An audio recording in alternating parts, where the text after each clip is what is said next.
আপনারা খারাপ, সবার নামে মামলা দেবো, একদম জেলের ভিতর ঢোকানোর ব্যবস্থা করে দেবো। হইলর করছেন কেন এখানে ভাই? এদিকে আসেন, আপনি এদিকে আসেন। আপনার নাম কি? নামের কথা বলেন না, কাছে আসেন। আরো হইলর করছেন কেন? এখানে হইছে হলো কেন? কিন্তু গাড়ি বন্ধ করা হুকুম দিলেন। আপনাদের কথা আমার সাথে ওয়ান টু ওয়ান কথা বলতে পারেন। হইলর করছেন কেন? আপনাদের নেতাদের আমরা নিয়ে আসছি, সভাপতি সেক্রেটারি সবাই তো আমাদের সাথে আছে, আপনারা কথা বলেন কেন?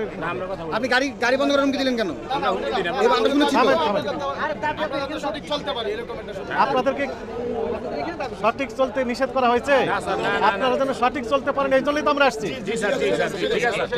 এখানে একসাথে হয়েছেন কেন? প্রত্যেকটা অভিযোগের কারণে আপনার 50,000 অর্থদণ্ড হবে। আপনি দিবেন 400, 500, 1,000 টাকা বেশি, দণ্ড দিবেন 50,000, তাহলে কত লস হলো? 49,000 টাকা লস হবে। 1,000 টাকা যদি টিকিট বেশি নেন, আপনার দণ্ড হবে 50,000, তাহলে পকেট থেকে অতিরিক্ত ভর্তুকি দিতে হবে কত? 49,000 টাকা। লাইসেন্স বাতিল হবে, গাড়ি চালাতে পারবেন না। কথা বুঝেছেন?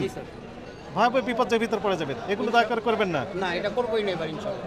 ঠিক আছে।